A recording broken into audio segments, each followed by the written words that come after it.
Akosua, good morning. Good morning. How are you? I'm also yourself. Fantastic. I'm good, thank you. Now, let's talk about underlying conditions and what sorts of foods should people be looking at, eating more of, to make sure that they prepare themselves, in case of COVID-19. I'm always, I wouldn't say COVID has made me excited, but I'm happy about the fact that we were supposed to be paying attention to nutrition. Yeah. And we But decided not to, but to. now we are forced to pay attention to Yeah. nutrition. And so I'm happy. There is a positive side to everything that happens. Obviously, we all need to be eating healthy because the issue of our immune system, how we are feeling, the fatalities among people who are kind of doing anything they want to do to their nutritional well-being, it's kind of out there now, and so we all want to be careful. I would want us to focus on 3 underlying conditions. We will talk about diabetes, hypertension, and then hypercholesterolemia. So let's start off with the diabetics. So now, diabetes, people with diabetes like my grandmother, this is what you need to be doing. We have to make sure that we are feeding our bodies with foods low in glycemic index.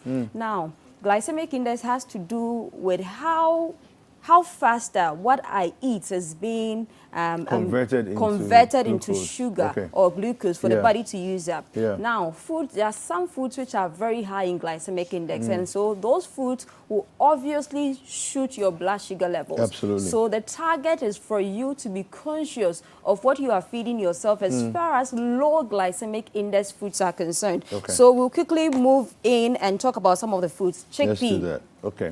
Chickpea is very good. It contains satiating functions. Now, satiating or satiety is the opposite of hunger. Now, if you have satiating signals or if there is satiating or satiation in you, it means that you get full. There are some foods you eat and you get fuller. So we have chickpea being an example. Zinc is very critical as far as this fight against COVID is concerned. Chickpea contains zinc. And it's also boosts the immune system, obviously. So chickpea is something you should consider. Don't worry, there are some people who come into my DM and go like, give us local examples. Now, whatever pulses, nuts, or legumes you have around, make sure they are part of your meals. Yes. Now, the second one is seafoods. Salmon any day. Because of omega-3. Omega-3 is very good as far as your heart health is concerned. And now, omega-3 will also boost your brain health and other benefits. But the focus is to make sure you are kind of cushioned as far as your immune system is concerned. And it's very good as far as your immunity is concerned, as far as the nutrition you can find in salmon is concerned. We have carrots. Carrots packed with vitamin A. And we spoke about the 8 key nutrients that is of concern for all persons. Vitamin C, vitamin A, vitamin D, vitamin E, iron, folic acid or folate, selenium, zinc. And so if you have vitamin E being here, you should know that vitamin A, you are supporting your immunity. So carrots, very good. Carrots, you can find them. Don't tell me you want an alternative for carrots. Now, Brazil nuts. The focus is on Brazil nut, but you can work with any other nuts. And I chose to focus on Brazil nut because it is blessed with selenium. Selenium is part of the 8 nutrients I just spoke about. And so it will help you as far as your immunity is concerned. And persons with thyroid issues. If you are taking Brazil nuts, you will be improving on your thyroid health whilst boosting your immunity. Walnuts, vitamin E for immune system, and then it's a heart healthy food as well. We have bell peppers. I love the bell peppers. Very blessed with vitamin C. Vitamin C, zinc is a big deal now. So if you have bell peppers, if you are somebody with diabetes, you should make these bell peppers as part of your daily meals to serve you with the benefits. And they are very low in carbs. So it means that their glycemic index is very low. Yes, now we have lentils. Also an excellent source of zinc, is a heart-healthy food, and also blessed with fiber. Fiber will give you that satiation we spoke about. Now, when there is satiation, there is no space for you to even eat more. So what happens is that the nutrition or the nutrients will keep diminishing because satiation is there, and you only go hungry or when the nutrients have been used up completely, that is when there will be the desire for food intake again. So if you have diabetes... This is from the lentils. This is from the lentils. Okay. Now, if you don't have lentils, work with any vegetable. You can, any leafy green vegetable you can find around you. Dandelions in Ghana we don't buy. So you can just get some. So work with whatever you have. If you have diabetes, these foods should guide you. And you can do this home preparation. We'll talk about that. But if I forget, let's talk about cinnamon. Cinnamon, you can put cinnamon, half teaspoon of cinnamon into warm water with lime or lemon and take for the day. Cinnamon contains curcumin, and curcumin will bless you as far as you regulating the blood sugar level is concerned. So diabetes is all about you making sure your sugar levels are regulated or are controlled. So if cinnamon contains curcumin, which is excellent for that, why not? So that will be for diabetes. Quickly, we are going to those people with hypertension. Yes.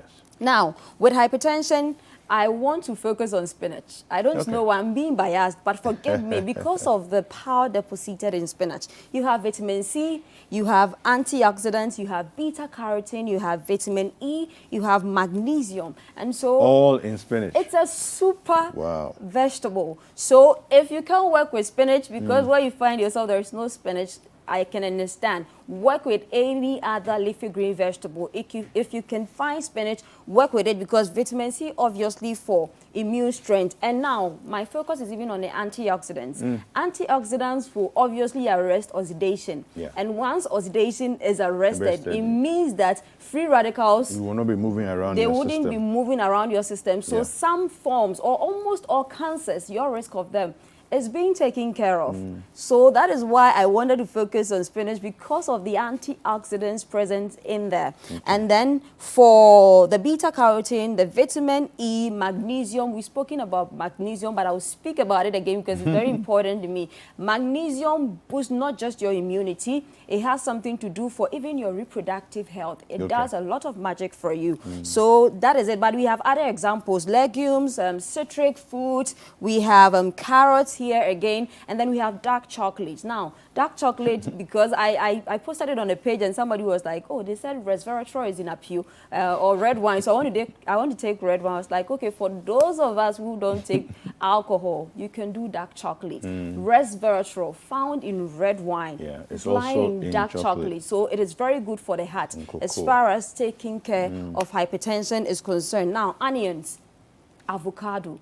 So most of these things, when I'm doing the research, I'm always excited. I was like, we've always had it here. We just worry ourselves. So eating these coconut juice, also excellent source of potassium and magnesium, and it will boost your immune system. Mangoes, also great. So that is for hypertension if you have hypertension. And there's something I wouldn't take away from these people. Sometimes supplementation is critical. So you should talk to your caregiver so that you both can work hand in hand. If you are somebody, I will give you an example, coenzyme 10. Talk to your caregiver. It's a powerful heart health supplement, omega-3, very excellent, but obviously you should be mindful of the brands you are getting. And if you are working with a health caregiver, if you're working with myself, obviously I know what exactly to get for you. So for the diabetes, for the hypertension, where there is a need for supplementation, obviously I met a client, her blood sugar kweku was 18.5.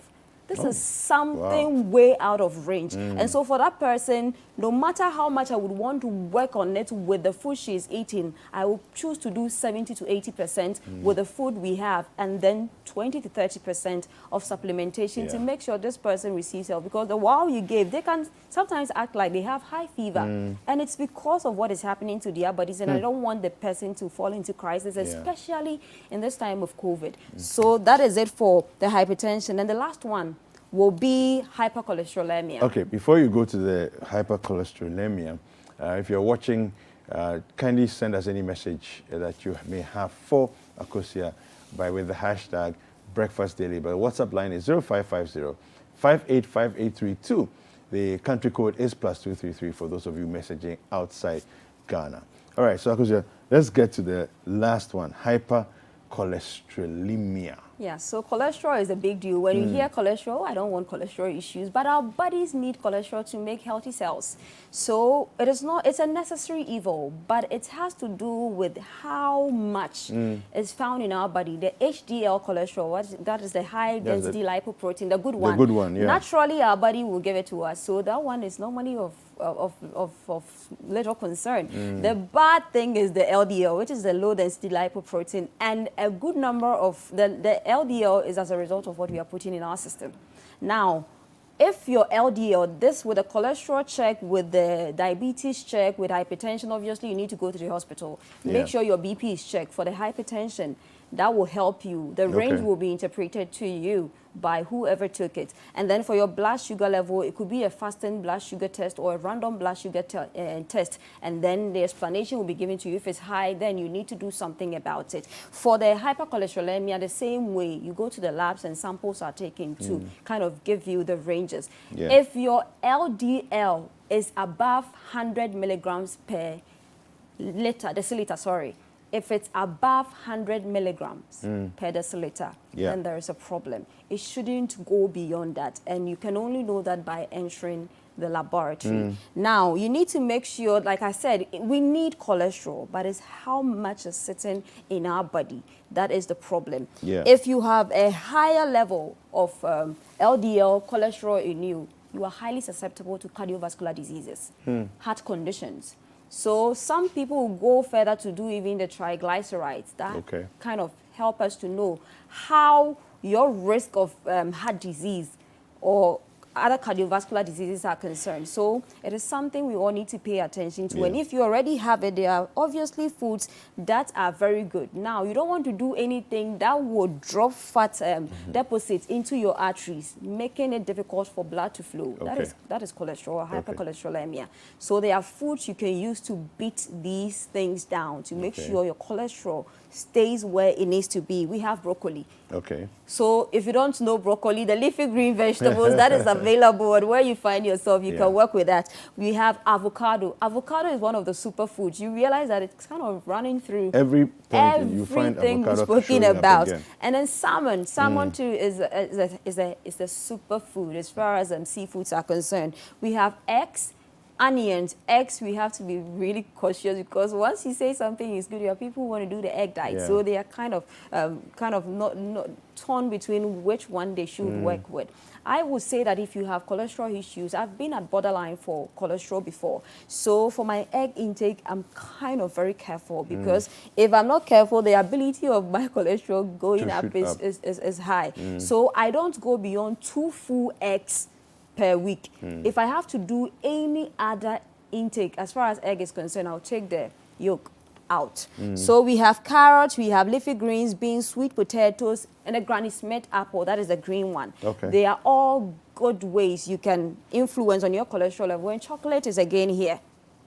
Chocolate is again here. So chocolate is a heart-healthy food. And so we know cholesterol, hypertension, obviously has something to do with your heart health. And so resveratrol in chocolate, you can take your red wine, we'll take our chocolate. And for the cholesterol too, sometimes there is a need for supplementation. If I am just at borderline, me getting back to normal, me knowing what to do, it's kind of easier. But like the recording or the reading I gave you, which made you go like, hey, it means that sometimes there are extreme cases and we will need to do supplementation. And the coenzyme will work also, and omega-3 supplement will also work. But talk to your caregiver first, the nutritionist, your doctor, before you go in for any supplement. There are some questions messages have coming through.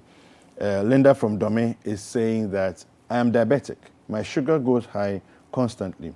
Can you help me with a diet? No problem. I can help you. You can link up, but let me just talk about it for the benefit of people who may also need it.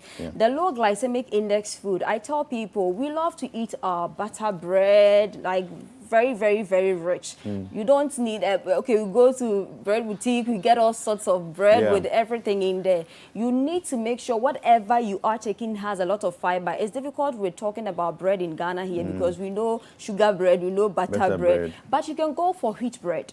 it is blessed as far as wheat is concerned. So for the glycemic index, if I'm having wheat bread, 2 slices, and you are having 2 slices of butter bread, the glycemic index of my bread is very low because of the presence of the fiber-rich wheat in there. So it will kind of reduce the sugar my body will derive from the bread I am eating. And you need to, if you are diabetic, you need to seek help from a nutritionist or a dietitian so that your meals can be planned for you. Now, if I can do 3 slices or 4 slices of bread, because of the condition, you do 1 or 2 and now push a lot of vegetables into your breakfast meal. So you can have an omelette instead of having the Ghanaian way of frying egg where you can count 3 onions, 3 tomatoes in there. You have a full omelette. So you have, let's say, half salad bowl of vegetables with an egg or 2, with 1 yolk taken off. I don't take 2 eggs at a go.